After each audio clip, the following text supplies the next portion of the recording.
Hi friends, bounce back ఛానల్కి స్వాగతం. Indian జాగ్రఫీలో భాగంగా మనం గత వీడియోలో పరిశ్రమలు, భారతదేశంలో ఇండస్ట్రీస్ గురించి మనం చూసాం. అందులో మొదటి పార్ట్లో మనం ముఖ్యంగా భారతదేశంలో స్వతంత్రం వచ్చే కంటే ముందు, అలాగే ఇండిపెండెన్స్ వచ్చిన తర్వాత పరిశ్రమల అభివృద్ధి అనేది ఎలా దశల వారీగా కొనసాగుతూ వచ్చింది అనే దానిపైన మనం కొంత డిస్కస్ చేసాం. అందులో కొన్ని ఇంపార్టెంట్ పాయింట్స్ చూసాం మనం. వాటితో పాటు ఆ వీడియోలో పరిశ్రమల యొక్క అనుకూల పరిస్థితులు, అంటే ఇండస్ట్రీస్ స్థాపించడానికి ఎలాంటి వాతావరణం ఉండాలి, ఎలాంటి కండిషన్స్ ఉంటాయి అని చెప్పేసి చూసాం. ఇక ఫైనల్గా అందులో మనం మేజర్ ఇండస్ట్రియల్ రీజన్స్ అని చెప్పేసి ప్రధాన పారిశ్రామిక ప్రాంతాలు అని చెప్పేసి చూసాం. ఎక్కడెక్కడ ప్రధానంగా పరిశ్రమలు కేంద్రీకృతమై ఉన్నాయి అని చెప్పేసి కూడా డిస్కస్ చేసాం.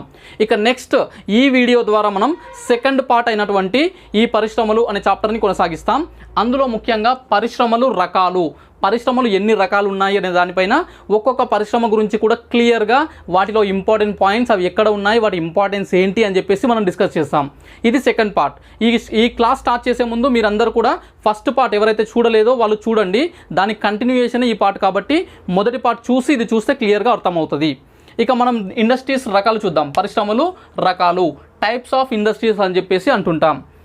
అందులో మొదటిది వచ్చేసి ఖనిజ ఆధారిత పరిశ్రమ, అంటే మినరల్స్ మీద డిపెండ్ అయినటువంటి పరిశ్రమలు, మినరల్ బేస్డ్ ఇండస్ట్రీస్ అంటాం. ఖనిజ ఆధారిత పరిశ్రమలు అంటే వీటికి ప్రధానంగా ఎక్కడైతే ఖనిజాలు పుష్కలంగా లభిస్తాయో ఆ ప్రాంతాలలో ఎక్కువగా కేంద్రీకృతమయ్యి ఉంటాయి. నెక్స్ట్ అటవీ అంటే ఫారెస్ట్ లేదంటే వ్యవసాయ అంటే agriculture, forest are agriculture based industries, అటవీ లేదా వ్యవసాయ ఆధారిత పరిశ్రమలు. వీటికి కావలసిన రా మెటీరియల్ ఏదైతే ఉంటుందో ప్రధానంగా అది వ్యవసాయం లేదా అడవి నుంచి లభిస్తుంటుంది. అవి ఎక్కడైతే పుష్కలంగా లభిస్తాయో ఆ ప్రాంతాలలో ఇవి ఎక్కువగా కేంద్రీకృతమయ్యి ఉంటాయి. ఇక నెక్స్ట్ వచ్చేసి మూడవది ఇంజనీరింగ్ పరిశ్రమలు. ఓకే, ఇంజనీరింగ్ బేస్డ్ ఇండస్ట్రీస్ అనమాట. ఈ మూడు రకాల ప్రధాన పరిశ్రమలు ఉన్నాయి. అందులో ఏ పరిశ్రమ దేని కిందికి వస్తుంది అనేది కూడా ఒకసారి చూద్దాం. గతంలో క్వశ్చన్స్ అడిగారు. ఎలా అంటే ఈ కింది వాటిలో వ్యవసాయ ఆధారిత పరిశ్రమ కానిది ఏది అని చెప్పేసి ఒక 3 ఇండస్ట్రీస్ ఇక్కడ కాటన్ ఇండస్ట్రీ, అలాగే జౌళి పరిశ్రమ, ఇలాంటి పరిశ్రమలు ఇచ్చాడు. ఏదో ఒకటి, ఒక ఆప్షన్ మాత్రం ఇనుము ఉక్కు కర్మాగారమో లేకపోతే ఏదో ఒకటి వేరే దాని నుంచి ఇచ్చాడు. ఇలాంటి క్వశ్చన్స్ అడుగుతుంటారు కాబట్టి ఇవన్నీ ఒకసారి ఏవి దేని కిందికి వస్తాయి గుర్తుపెట్టుకునే ప్రయత్నం చేయండి. ఖనిజ ఆధారిత పరిశ్రమలు మనకు వచ్చేసి మొదటిది మేజర్ ప్రధానమైనటువంటిది మౌలిక పరిశ్రమ వచ్చేసి ఇనుము ఉక్కు పరిశ్రమ, ఇనుము ఉక్కు కర్మాగారాలు. Okay, iron and steel industries అన్నమాట. ఇవి ప్రధానమైనటువంటివి. దేశ అభివృద్ధికి, దేశంలో ఇతర పరిశ్రమల అభివృద్ధికి ప్రధానమైనటువంటి పరిశ్రమ ఏది అంటే ఇనుము ఉక్కు పరిశ్రమ. నెక్స్ట్ అల్యూమినియం పరిశ్రమ, అల్యూమినియం ఇండస్ట్రీ అన్నమాట. అల్యూమినియం దాని నుంచి వచ్చే వస్తువులు. నెక్స్ట్ రాగి పరిశ్రమ, రాగి అంటే కాపర్ ఇండస్ట్రీ. ఇది కూడా ఒక ప్రధానమైనటువంటి పరిశ్రమ. నెక్స్ట్ సిమెంట్ పరిశ్రమ, చాలా ఇంపార్టెంట్. ఇది కూడా సిమెంట్ ఇండస్ట్రీస్ అని చెప్పేసి అంటాం అనమాట. ఇది కూడా మినరల్ బేస్డ్. నెక్స్ట్ ఎరువుల పరిశ్రమ, ఫర్టిలైజర్స్ ఇండస్ట్రీస్ అని చెప్పేసి ఉంటాయి. అవి దీని కిందికే వస్తాయి, ఖనిజ ఆధారిత పరిశ్రమల కిందికి. నెక్స్ట్ గ్లాస్ పరిశ్రమ, గ్లాస్ ఇండస్ట్రీస్. ఓకే, గ్లాసు తయారీ. నెక్స్ట్ లెడ్ అండ్ జింక్ పరిశ్రమ, లెడ్ మరియు జింక్, సీసము అలాగే జింక్ అంటాం కదా, వాటికి సంబంధించిన పరిశ్రమలు. ఇక లాస్ట్ వచ్చేసి నూనె శుద్ధి కర్మాగారాలు. ఓకే, ఆయిల్ రిఫైనరీ ఇండస్ట్రీస్ అని చెప్పేసి అంటుంటాం. ఇవి కూడా ప్రధానంగా మనం చూడాల్సినవి. ఈ 8 కాకుండా ఇక 1-2 చిన్నవి కూడా ఉంటాయి. అయితే వీటిని మనం ప్రధానంగా డిస్కస్ చేస్తాం.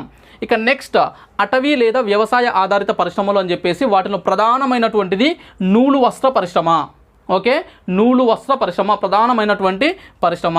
నెక్స్ట్ జౌళి పరిశ్రమ, జౌళి అంటే జనపనార పరిశ్రమ. జూట్ అంటాం కదా, దాని నుంచి కొన్ని వస్తువులు తయారవుతాయి అన్నమాట, కొంత ఉత్పత్తి జరుగుతుంది, వాటికి సంబంధించిన పరిశ్రమ. నెక్స్ట్ పట్టు పరిశ్రమ, పట్టు అంటే సిల్క్ ఇండస్ట్రీ. నెక్స్ట్ చక్కెర పరిశ్రమ లేదా పంచదార పరిశ్రమ, షుగర్ ఇండస్ట్రీ. నెక్స్ట్ పేపర్ పరిశ్రమ. ఓకే, పేపర్ లేదా కాగితం. Okay, paper industry. నెక్స్ట్ తోళ్ళ పరిశ్రమ, తోళ్ళు అంటే లెదర్ ఇండస్ట్రీ, ఇది కూడా మనకు అటవీ లేదా వ్యవసాయ ఆధారిత పరిశ్రమ కిందికి వస్తుంది. నెక్స్ట్ కుటీర పరిశ్రమలు, కాటేజ్ ఇండస్ట్రీస్ అనమాట. ఓకే, కాటేజ్ ఇండస్ట్రీస్ కుటీర పరిశ్రమలు అంటే గృహాలలోనే ఉంటూ చిన్న చిన్న మిషన్స్ వాటిని ఉపయోగిస్తూ లేదా చేతి ద్వారా కొన్ని వస్తువులను తయారు చేస్తూ ఉంటారు, అలాంటి పరిశ్రమలు. నెక్స్ట్ ఔషధ పరిశ్రమలు అంటే డ్రగ్ అంటే ఫార్మాసిటికల్ ఇండస్ట్రీస్ ఉంటాయి. ఇవి కూడా మన దేశంలో ప్రధానంగా చాలా ఉన్నాయి. వాటి గురించి మనం ఈ వ్యవసాయ ఆధారిత పరిశ్రమల కింద డిస్కస్ చేస్తాం. ఇక ఫైనల్ వన్ వచ్చేసి ఇంజనీరింగ్ పరిశ్రమ, ఇంజనీరింగ్ బేస్డ్ ఇండస్ట్రీస్. అందులో ప్రధానమైనటువంటిది రైల్వే పరికరాలు, రైలు తయారీకి సంబంధించి రైలు ఇంజన్లు అలాగే రైలు బోగీలు, ఇతర పరికరాలు అవన్నీ కూడా తయారయ్యేటువంటి రైల్వే పరికరాలకు సంబంధించిన పరిశ్రమలు. నెక్స్ట్ ఓడల తయారీ, షిప్ బిల్డింగ్ అని చెప్పేసి అంటాం కదా, ఈ ఓడల తయారీ పరిశ్రమ కూడా మనకు ఇంజనీరింగ్ పరిశ్రమలో ప్రధానమైనటువంటిది. ఓడల పరిశ్రమలో ఓడల తయారే కాకుండా ఓడల భాగాలు విడదీయాల్సి ఉంటుంది. కొన్ని పాడైపోయినటువంటివి, పాత అయిపోయినటువంటి పెద్ద పెద్ద ఓడలు ఉంటాయి కదా, వాటి భాగాలను విడదీసే పరిశ్రమ షిప్ బ్రేకింగ్ ఇండస్ట్రీ అని చెప్పేసి అంటుంటాం. ఓడ భాగాల విడదీసే పరిశ్రమ. నెక్స్ట్ విమానాల తయారీ, విమానాలు ఓకే, ఏరోప్లేన్స్ ఉంటాయి కదా, వాటికి సంబంధించిన ఎయిర్ క్రాఫ్ట్స్ ఉంటాయి కదా, వాటికి సంబంధించిన పరిశ్రమ. నెక్స్ట్ ఆటోమొబైల్ ఇండస్ట్రీ అంటే వాహనాల తయారీ, రకరకాల వాహనాలు ఉంటాయి, వాటికి సంబంధించిన పరిశ్రమలు కూడా మనకు ఈ ఇంజనీరింగ్ పరిశ్రమలలో భాగంగా ఉంటుంది. ఇక last one electronic and computer, electronic వస్తువులు అలాగే కంప్యూటర్లు వాటికి సంబంధించిన పరిశ్రమ కూడా ఉంటుంది. ఇవి ప్రధానంగా మనకు 3 రకాలు: ఖనిజ ఆధారిత పరిశ్రమలు, అటవీ వ్యవసాయ ఆధారిత పరిశ్రమలు, ఇంజనీరింగ్ పరిశ్రమలు. వాటికి సంబంధించి ఈ పరిశ్రమలన్నీ కూడా ఉంటాయి. వీటిని ఒకసారి కొంచెం గుర్తుపెట్టుకునే ప్రయత్నం చేయండి. ఇక నెక్స్ట్ ఈరోజు మనం ఈ వీడియోలో మిగతా పార్ట్లో ఖనిజ ఆధారిత పరిశ్రమలు మొత్తం డిస్కస్ చేద్దాం. ఇనుము ఉక్కు పరిశ్రమ నుంచి నూనె శుద్ధి కర్మాగారాలు ఉంటాయి కదా, వాటి వరకు కూడా మొత్తం క్లియర్గా డిస్కస్ చేద్దాం. ఇక ఈ 2 పార్ట్స్ ఉంటాయి కదా, ఇవి నెక్స్ట్ వీడియోలలో డిస్కస్ చేస్తామన్నమాట. ఓకే, ఇనుము ఉక్కు పరిశ్రమ. ఓకే, మొదటిది మనం చూడాల్సింది ఇనుము ఉక్కు పరిశ్రమ. Okay, iron and steel industry అని చెప్పేసి అంటాం. మన దేశం అనే కాదు, ఏ దేశమైనా సరే పారిశ్రామిక అభివృద్ధికి ప్రధాన కారణంగా ఉండేది ఈ ఇనుము ఉక్కు పరిశ్రమ. ఎందుకంటే ఇతర ఏ పరిశ్రమలు స్థాపించాలన్నా వాటికి కావాల్సిన పరికరాలు ఉంటాయి కదా, వాటికన్నిటికి కూడా ఇన్ఫ్రాస్ట్రక్చర్కి మనకు ఈ ఇనుము ఉక్కు కర్మాగారాల నుంచే మనకు వాటి పార్ట్స్ అనేటివి వస్తుంటాయి అన్నమాట. అలాగే కన్స్ట్రక్షన్ ఫీల్డ్లో బిల్డింగ్లు కానీ, రోడ్లు కానీ, లేదంటే ఈ బ్రిడ్జ్లు ఉంటాయి కదా, వాటిని కానీ నిర్మించడంలో ఈ ఇనుము ఉక్కు పరిశ్రమకు సంబంధించినటువంటి ఈ ఇనుము ఉక్కు అనేది ఎక్కువగా ఉపయోగపడుతుంది. అలాగే అన్ని రకాల పరికరాలకు సంబంధించి ఈ ఇనుము అనేది చాలా ఉపయోగపడుతుంది. కాబట్టి ఇది బేసిక్ ఇండస్ట్రీ అంటాం అన్నమాట, మౌలిక పరిశ్రమ. ఓకే, పారిశ్రామిక అభివృద్ధికి వెన్నెముక్క లాంటిది ఈ ఇనుము ఉక్కు పరిశ్రమ. ఓకే, సో ఫ్రెండ్స్, ఈ ఐరన్ అండ్ స్టీల్ ఇండస్ట్రీ అనేది మన దేశంలో ఎలా ఉందో చూద్దాం. సో ఫ్రెండ్స్, ప్రధానంగా ఇక్కడ ఇండియా మ్యాప్ చూసినట్లయితే మన దేశంలో ఈ ఇనుము ఉక్కు కర్మాగారాలు ఎక్కువగా చోటా నాగపూర్ పీఠభూమి ఉంది కదా, ఆ ప్రాంతానికి సంబంధించి ఆ ప్రాంతానికి దగ్గరలో ఎక్కువగా ఉన్నాయి. చోటా నాగపూర్ పీఠభూమి ఎక్కడ ఉంటుందంటే భారతదేశంలో ఈ ప్రాంతంలో ఉంటుంది. ఓకే, జార్ఖండ్, ఛత్తీస్గఢ్, ఒరిస్సా ఈ ప్రాంతాలకు దగ్గరలో ఉంటుంది. ముఖ్యంగా జార్ఖండ్ ఆ ప్రాంతంలో ఉంటుంది. అక్కడే మనకు ఎక్కువగా ఈ ఖనిజ నిక్షేపాలు అనేటివి ఉన్నాయి. అందుకే మనకి ఇక్కడ ఛత్తీస్గఢ్ కావచ్చు, ఇక్కడ జార్ఖండ్ కావచ్చు, ఇక్కడ వెస్ట్ బెంగాల్ కావచ్చు, ఒరిస్సా ఈ ప్రాంతాలలో ప్రధానంగా రకరకాల పరిశ్రమలు ఉన్నాయి. అందులోనే మనకు ఇనుము ఉక్కు కర్మాగారాలు కూడా ఉన్నాయి. ఓకే, సో ఫ్రెండ్స్, మన దేశంలో ఆల్రెడీ మనం ఫస్ట్ వీడియోలో కూడా డిస్కస్ చేసాం.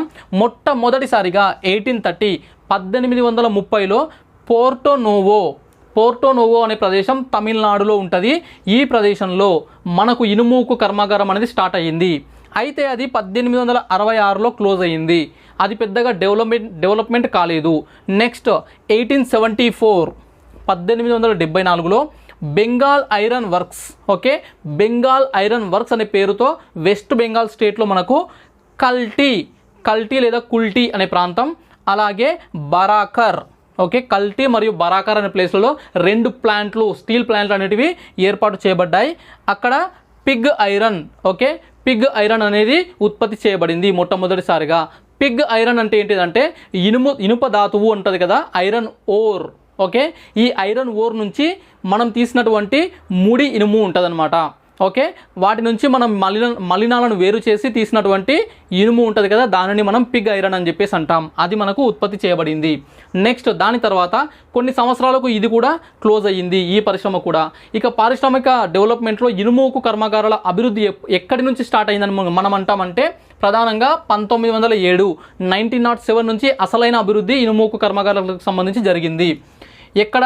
జంషెడ్పూర్. ఓకే, జంషెడ్జీ టాటా అనే అతను నుంచి మనకు TISCO, Tata iron and steel company 1907 1907 సంవత్సరంలో స్థాపించబడింది సక్షి అనే ప్రాంతంలో.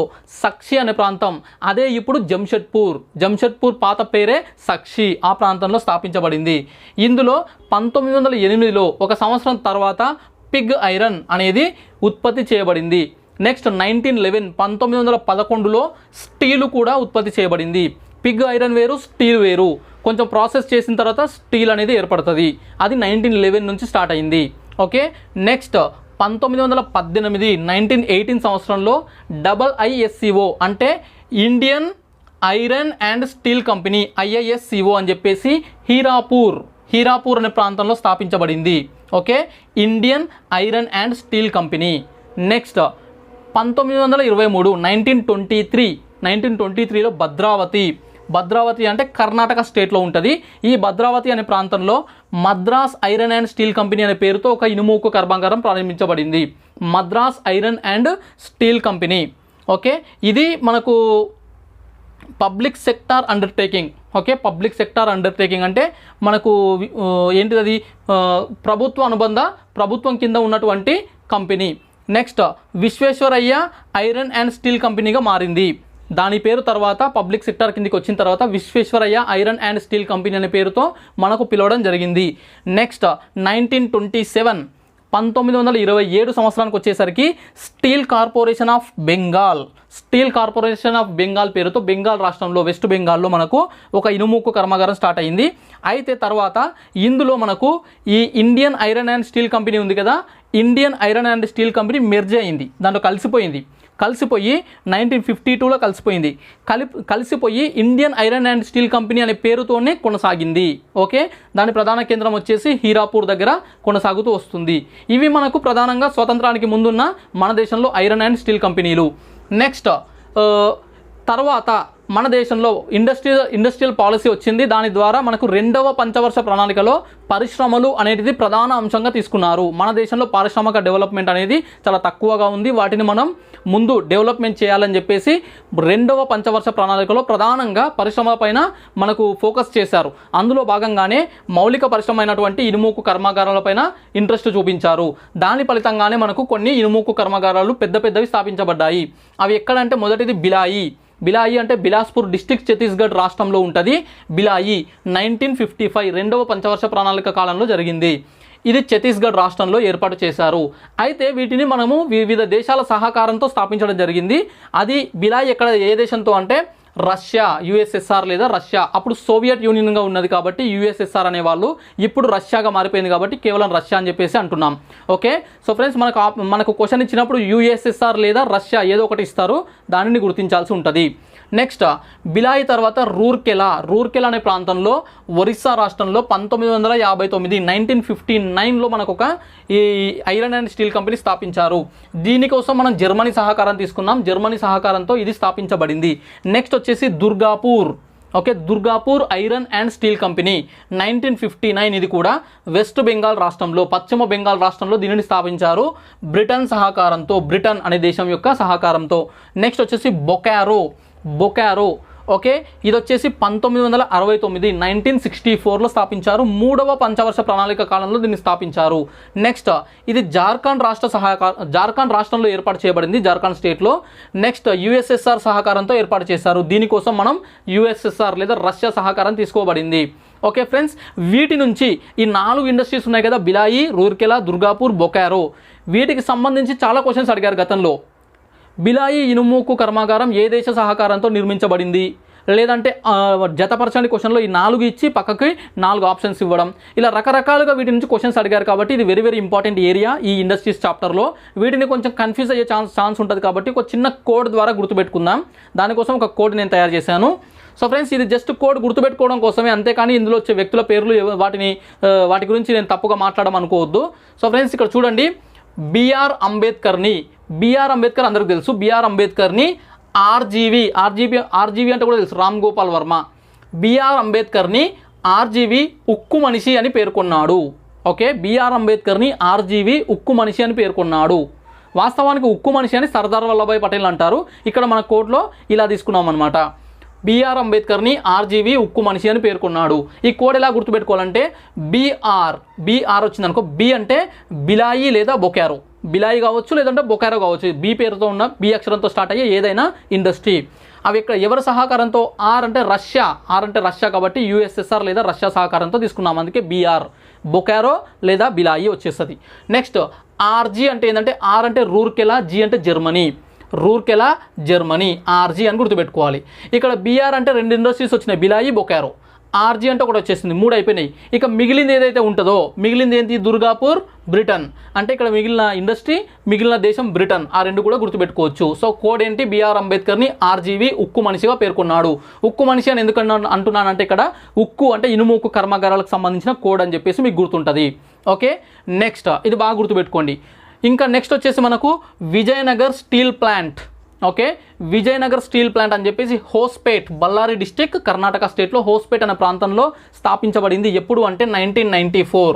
ఓకే, నెక్స్ట్ సేలం అంటే తమిళనాడు, సేలం స్టీల్ ప్లాంట్ కూడా ఒకటి స్థాపించబడింది 1982, 1982లో తమిళనాడు రాష్ట్రంలో.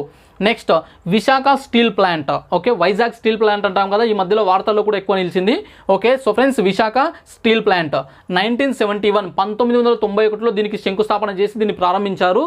అయితే అది పూర్తయి ప్రొడక్షన్ స్టార్ట్ అయింది మాత్రం 1992, 1992లో ప్రొడక్షన్ అనేది స్టార్ట్ అయింది. నెక్స్ట్ సెయిల్ అని చెప్పేసి ఒకటి వింటుంటాం, steel authority of India limited.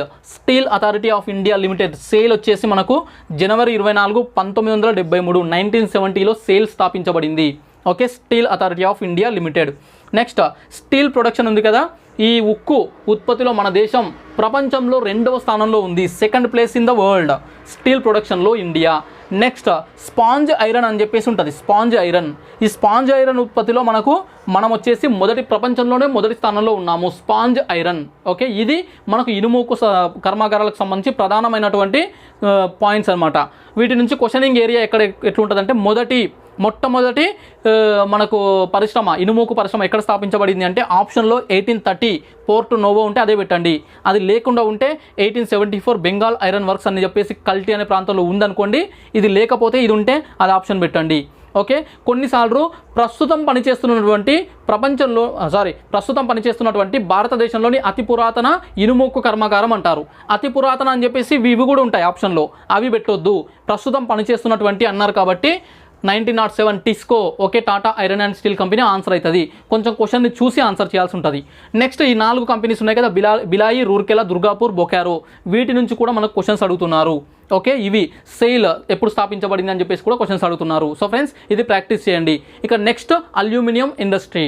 Okay, aluminium పరిశ్రమ, అల్యూమినియం ఇండస్ట్రీ అనేది కూడా ఒకటి ఉంది. ఓకే ఫ్రెండ్స్, 2వ అతిపెద్ద పరిశ్రమ.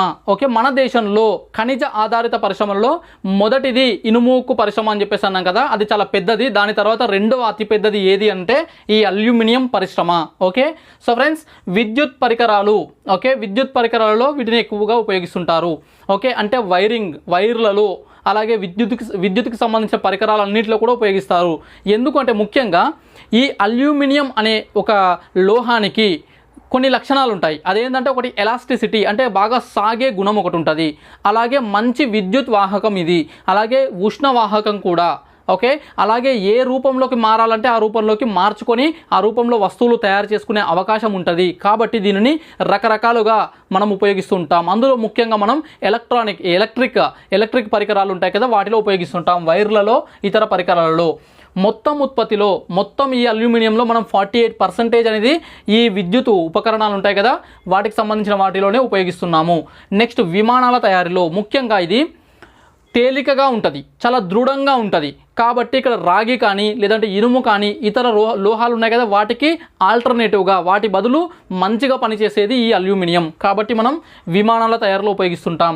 అలాగే రైల్వే కోచ్లు, అలాగే అణు పరికరాలు, ఓకే, అటామిక్ పరికరాలు ఉంటాయి కదా అవి, వంట పాత్రలు, ఓకే, వంట పాత్రలలో, అలాగే నాణేలు, కాయిన్స్ తయారులో, వీటన్నిటిలో కూడా మనం ఉపయోగిస్తుంటాం అల్యూమినియంని. నెక్స్ట్ మన దేశంలో మొట్టమొదటి అల్యూమినియం పరిశ్రమ, ఫస్ట్ అల్యూమినియం ఇండస్ట్రీ ఎక్కడ స్థాపించబడింది అంటే అలూపురం 1938 బ్రిటిష్ పరిపాలనలో మనకు 1938లో ఏర్పడింది. అలూపురం వద్ద, అలూపురం కేరళ రాష్ట్రంలో ఉంటుంది, కేరళ స్టేట్లో ఏర్పాటు చేయబడింది. అది తర్వాత 1944కి వచ్చే వరకు 1944లో పబ్లిక్ సెక్టార్, ఓకే, ప్రభుత్వ రంగం కిందికి వచ్చేసింది. నెక్స్ట్ రెండవది వచ్చేసి 1942లో 1942లో స్థాపించబడింది జైకాయ్ నగర్ వెస్ట్ బెంగాల్ స్టేట్లో, ఓకే, పశ్చిమ బెంగాల్ రాష్ట్రంలో జైకాయ్ నగర్ అనే ప్రదేశంలో మనకు సెకండ్ ఇది 1942లో ఏర్పాటు చేయబడింది. దాని పేరు ఏంటి అంటే the aluminium corporation of India limited అనే పేరుతో స్థాపించబడింది. ఈ విధంగా స్వతంత్రం వచ్చే కంటే ముందు దేశంలో రెండే పరిశ్రమలు, ఒకటి మనకు వచ్చేసి ఇది అలూపురం వద్ద, రెండవది వచ్చేసి జైకాయ్ నగర్. ఈ రెండు ప్రదేశాలలో ఉన్నటువంటి ఈ రెండు పరిశ్రమలే అల్యూమినియం పరిశ్రమలు, మొత్తం అల్యూమినియం ఉత్పత్తి చేసేవి. ఇవి స్వాతంత్రం వచ్చే కంటే ముందు. తర్వాత కొన్ని ప్రదేశాలలో మనకు స్థాపించబడ్డాయి. ఇండాల్, ఓకే, వాటిలో కొన్ని చూద్దాం. ఇండాల్ అంటే ఇండియన్ అల్యూమినియం కార్పొరేషన్ లిమిటెడ్. ఇది వచ్చేసి మనకు 1944లో స్థాపించబడింది. అయితే ఇది కొత్తగా స్థాపించింది ఏం కాదు, అంతకుముందు ఉన్నటువంటి, ఓకే, 1938 అలూపురం ఉంది కదా, ఈ అలూపురం దానిని పబ్లిక్ సెక్టార్ కిందికి తీసుకొచ్చి ఇంకా 2-3 కొత్త ప్లాంట్లు ఓపెన్ చేశారు. ఎక్కడ హీరాకూడ్ అనే ప్రాంతంలో, అలాగే బెల్గాం అనే ప్రాంతంలో. ఈ విధంగా మనకు ఈ ఇండియన్ అల్యూమినియం కార్పొరేషన్ లిమిటెడ్ ఏర్పడింది. ఓకే, ఎప్పుడు 1944లో. అయితే ఫస్ట్ స్టార్ట్ అయింది 1938లో అలూపురం, తర్వాత మొత్తం కలిసి ఈ విధంగా మారిపోయింది. 3 ప్లాంట్లు ఉన్నాయి దీంట్లో, అందులో ఒకటి అలూపురం 1938లో స్థాపించబడింది. నెక్స్ట్ హీరాకూడ్ అనే ప్రాంతంలో ఒకటి తీసుకొచ్చారు. నెక్స్ట్ బెల్గాం కర్ణాటక స్టేట్లో బెల్గాం డిస్టిక్లో ఒకటి తీసుకొచ్చారు. ఈ 3 ప్లాంట్లు కలిపి ఉన్నాయి. ప్రధాన కేంద్రం, దీని హెడ్ క్వార్టర్స్ వచ్చేసి హీరాకూడ్, ఒరిస్సా.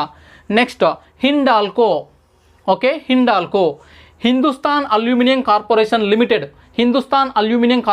లిమిటెడ్ అని చెప్పేసి రేణుకోట్ అనే ప్రదేశంలో స్థాపించారు. రేణుకోట్ ఎక్కడ ఉంటుంది అంటే ఉత్తరప్రదేశ్ రాష్ట్రంలో ఉంటుంది. ఓకే, ఇది 1958లో స్థాపించబడింది, 1958 సంవత్సరంలో. నెక్స్ట్ వచ్చేసి మాల్కో మద్రాస్ అల్యూమినియం కార్పొరేషన్ లిమిటెడ్, దాన్నే మాల్కో అని చెప్పేసి అంటాం.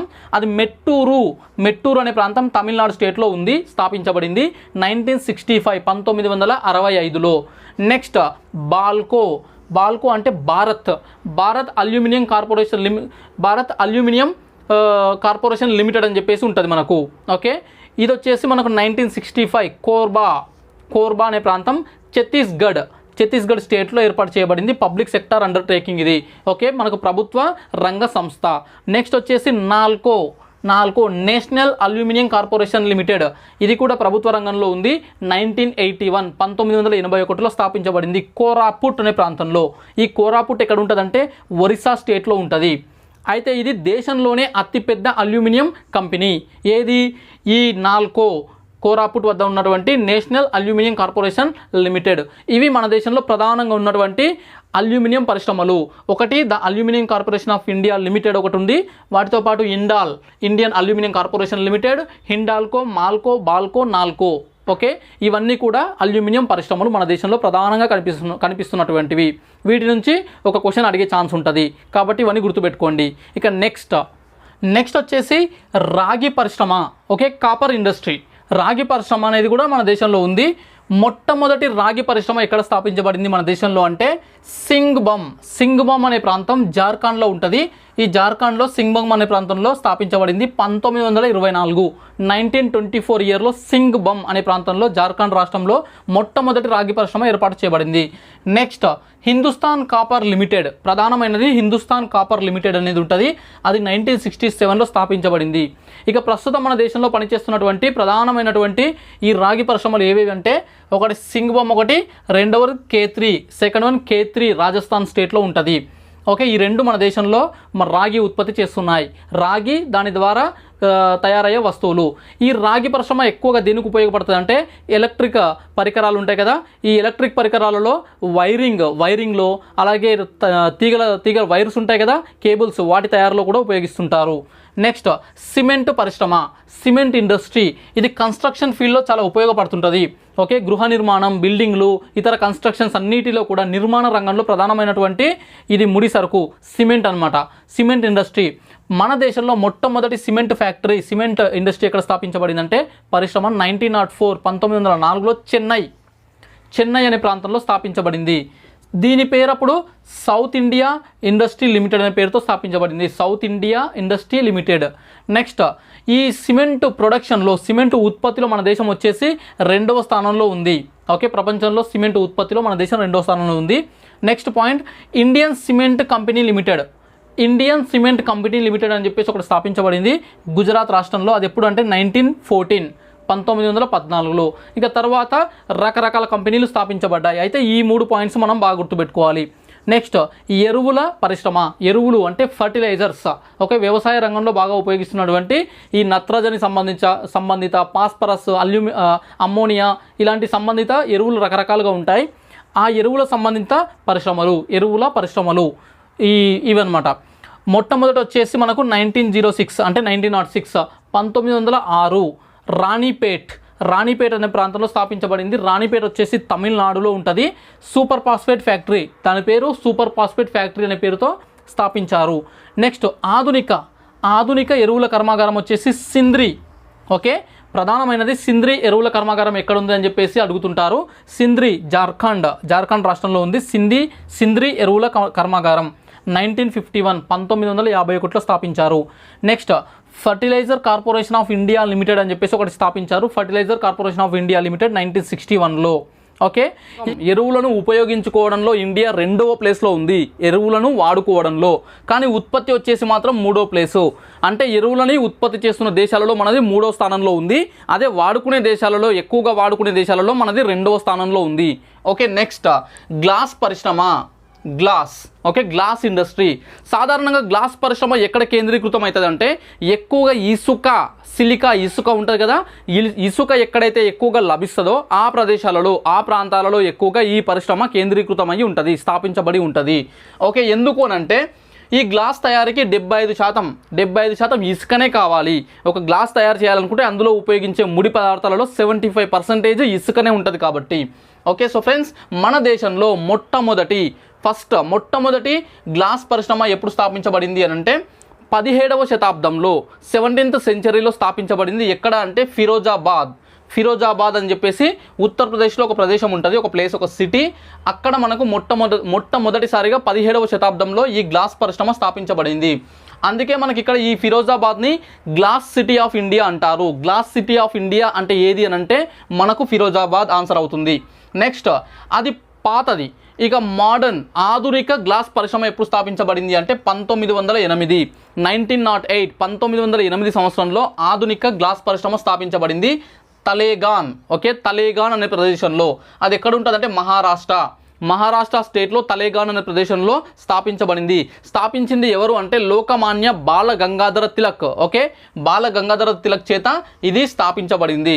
Next major states. ఓకే, ఈ గ్లాసును ఉత్పత్తి చేస్తున్నటువంటి ప్రముఖ రాష్ట్రాలు, లీడింగ్ స్టేట్స్ ఉంటాయి కదా, అవేంటో ఒకసారి చూద్దాం. ఉత్తరప్రదేశ్, ఫిరోజాబాద్ ఉత్తరప్రదేశ్లో ఉంది కాబట్టి అక్కడ బాగా విపరీతంగా ఉత్పత్తి చేయబడుతుంది. సో ఉత్తరప్రదేశ్ మొదటి స్థానంలో ఉంటుంది. నెక్స్ట్ మహారాష్ట్ర, 3వ స్థానం వచ్చేసి గుజరాత్. ఓకే, ఈ రాష్ట్రాలు అత్యధికంగా గ్లాస్ని ఉత్పత్తి చేస్తున్నాయి. నెక్స్ట్ పరిశ్రమ lead and zinc. Okay, lead మరియు జింక్ పరిశ్రమ మొట్టమొదటిది మన దేశంలో మొట్టమొదటిసారిగా జింక్ పరిశ్రమ మరియు లెడ్ పరిశ్రమ ఎక్కడ స్థాపించబడింది అంటే టండూలా అనే ప్రదేశం. ఇది జార్ఖండ్ స్టేట్లో ఉంటుంది. కొన్నిసార్లు మనకు జార్ఖండ్ ఇవ్వకపోతే బీహార్ ఆన్సర్ అవుతుంది. ఎందుకంటే జార్ఖండ్ రాష్ట్రం అనేది బీహార్ స్టేట్ నుంచే ఏర్పడింది కాబట్టి అవి స్థాపించే నాటికి అక్కడ జార్ఖండ్ రాష్ట్రం లేదు, బీహార్ ఉన్నది, తర్వాత ఏర్పడింది. ప్రస్తుతం చూసినట్లయితే ఆ పరిశ్రమ వచ్చేసి జార్ఖండ్ స్టేట్ కిందికి వస్తుంది. కాబట్టి జార్ఖండ్ ఉంటే జార్ఖండ్ ఆన్సర్ చేయండి, జార్ఖండ్ లేకపోతే బీహార్ ఆన్సర్ అవుతుంది. ఓకే, టండూలా అనే ప్రదేశం జార్ఖండ్లో మనకు మొట్టమొదటిసారిగా జింక్ అండ్ లెడ్ పరిశ్రమ స్థాపించబడింది. ఇక next very important Hindustan zinc limited అనేది ఒకటి ఉంది. అది ఎప్పుడు స్థాపించబడింది అంటే 10/1/1966 10వ తేదీ జనవరి 1966 నాడు మనకు ఈ జింక్ పరిశ్రమ స్థాపించబడింది. ఏది? హిందుస్థాన్ జింక్ లిమిటెడ్ అనేది. నెక్స్ట్ ఇది ఎక్కడ ఉంటుంది అంటే ఉదయ్పూర్. హిందుస్థాన్ జింక్ లిమిటెడ్ ఉదయ్పూర్ అనే పట్టణంలో ఉంది. ఇది ప్రభుత్వ రంగ సంస్థ PSU. దేశంలో అతిపెద్దది, దేశంలోనే అత్యధికంగా జింక్ అండ్ లెడ్ని ప్రొడ్యూస్ చేస్తున్నటువంటిది ఈ Hindustan zinc limited, Udaipur, Rajasthan state. Next చమురు శుద్ధి కర్మాగారాలు, ఆయిల్ రిఫైనరీ ఇండస్ట్రీస్ అని చెప్పేసి అంటుంటాం, ఆయిల్ రిఫైనరీ ఫ్యాక్టరీస్ అంటుంటాం. సాధారణంగా మన దేశంలో, మన భారతదేశంలో ఈ చమురు నిల్వలు అనేవి తక్కువగా ఉన్నాయి. ఓకే, చమురు నిల్వలు తక్కువగా ఉన్నప్పటికీ మనకు అరబ్ కంట్రీస్ నుంచి, ఇతర కంట్రీస్ నుంచి మనం ఈ చమురుని తీసుకొచ్చి మన దేశంలో శుద్ధి చేసి మనం వేరే దేశాలకు ఎగుమతి చేయడం, మనం కూడా వాడుకోవడం జరుగుతుంది. ఎందుకు శుద్ధి చేయాలి అంటే పెట్రోలు, డీజిల్ ఇవన్నీ కూడా చమురు, ఓకే, క్రూడ్ ఆయిల్ అంటాం. పెట్రోల్ బావులు ఉంటాయి కదా, ఈ చమురు బావులు, వాటి నుంచి తీసినటువంటి నల్లగా ఉండే ఒక ద్రవ రూపంలో ఉన్న పదార్థం అనమాట. ఇది డైరెక్ట్గా వాడుకోవడానికి అనుకూలంగా ఉండదు.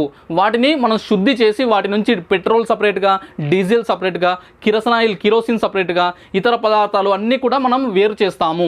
అలా వేరు చేసే కంపెనీలు అనేటివి మన దేశంలో ఉన్నాయి.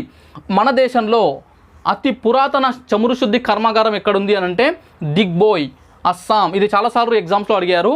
ఓల్డెస్ట్ చమురు శుద్ధి కర్మాగారం ఏది అని అంటే oil refinery factory Digboi, Assam స్టేట్లో ఉంటుంది. నెక్స్ట్ అతి పెద్దది ఏది మరి? ఓకే, ఎక్కువగా ఉత్పత్తి చేస్తున్నటువంటిది అంటే రిఫైనరీ ఆయిల్ని శుద్ధి చేస్తున్నటువంటిది ఏదంటే జామ్నగర్ ఆయిల్ రిఫైనరీ అని చెప్పేసి అంటాం. ఇది గుజరాత్ స్టేట్లో ఉంది. గుజరాత్. సాధారణంగా ఈ ఆయిల్ రిఫైనరీ ఫ్యాక్టరీస్ అన్నీ కూడా తీర ప్రాంతాలలో ఉంటాయి. తీర ప్రాంతాల్లో ఉండే స్టేట్స్లో ఉంటాయి. విశాఖపట్నం కావచ్చు, చెన్నై కావచ్చు, లేదంటే ఈ కేరళ రాష్ట్రంలో కావచ్చు, మంగళూరు కర్ణాటక రాష్ట్రంలో కావచ్చు. ఇవన్నీ కూడా ఎందుకు అనంటే విదేశాల నుంచి మనం పెట్రోల్ని తీసుకొస్తాం కాబట్టి అవన్నీ కూడా మనకు ఓడ రవాణా ద్వారా, సముద్ర మార్గాల ద్వారా తీసుకురావడం జరుగుతుంది. అందుకే వాటికి అనుకూలంగా సముద్రం దగ్గరగా ఉండే తీర ప్రాంతాల్లో ఉన్న రాష్ట్రాల్లో తీర ప్రాంతాలకు దగ్గరగా ఈ ఆయిల్ చమురు శుద్ధి కర్మాగారాలు ఉంటాయి. అలా జామ్నగర్ గుజరాత్లో ఉన్నటువంటిది మన దేశంలో అతిపెద్ద చమురు శుద్ధి కర్మాగారం. ఇది ప్రైవేట్ది, రిలయన్స్ కంపెనీ వాళ్ళది. రిలయన్స్ కంపెనీకి చెందినటువంటి చమురు శుద్ధి కర్మాగారం. ఇక నెక్స్ట్ ఈ చమురు, ఓకే, ఈ ఆయిల్ ఉంది కదా, చమురు, దాని ఉత్పత్తులు వాడకంలో మన దేశం వచ్చేసి ప్రపంచంలో 3వ స్థానంలో ఉంది. 3rd ప్లేస్లో ఉంది మన ఇండియా. నెక్స్ట్ చమురు శుద్ధి చేయడంలో, వాడకంలో 3వ ప్లేస్లో ఉంది. కాకపోతే ఉత్పత్తి చేయడంలో, అంటే ఉత్పత్తి అంటే ఇక్కడ శుద్ధి చేయడంలో మన దేశం ప్రపంచంలో 2వ స్థానంలో ఉంది. ఓకే, ప్రపంచంలోనే 2వ స్థానంలో మన ఇండియా చమురు శుద్ధి చేయడంలో ఉంది. అలాంటి కంపెనీస్ మన దేశంలో ఉన్నాయి. ఇవన్నీ కూడా ఇప్పుడు చెప్పిన అన్నీ కూడా ఇనుము ఉక్కు కర్మాగారం నుంచి చూసినట్లయితే మనకు చమురు శుద్ధి కర్మాగారం వరకు ఇవన్నీ కూడా మనకు ఏవి? ఖనిజ ఆధారిత పరిశ్రమల కిందకి వస్తాయి. మినరల్ బేస్డ్ ఇండస్ట్రీస్ అని చెప్పేసి అంటాం. ఇక నెక్స్ట్ వచ్చేసి మనకు ఉండేది forest are agriculture based industries, అటవీ లేదా వ్యవసాయ ఆధారిత పరిశ్రమలు. అది నెక్స్ట్ వీడియోలో ఉంటుంది. అలాగే వాటి తర్వాత ఇంజనీరింగ్ ఆధారిత పరిశ్రమలు ఉంటాయి. అవి చూసినట్లయితే మనకు ఈ చాప్టర్ క్లోజ్ అవుతుంది. ఓకే, చూస్తూనే ఉండండి. ఇది ఈరోజు మన క్లాస్. అలాగే వీడియో నచ్చినట్లయితే లైక్ చేయండి, షేర్ చేయండి మీ మిత్రులకు. అలాగే ఈ ఛానల్ని కొత్తగా చూస్తున్న వాళ్ళు, లేదంటే సబ్స్క్రైబ్ చేసుకోకుండా చూస్తున్న వాళ్ళు ఎవరైనా ఉంటే సబ్స్క్రైబ్ చేసుకోండి. ఓకే, చూస్తూనే ఉండండి bounce back channel. Thank you so much.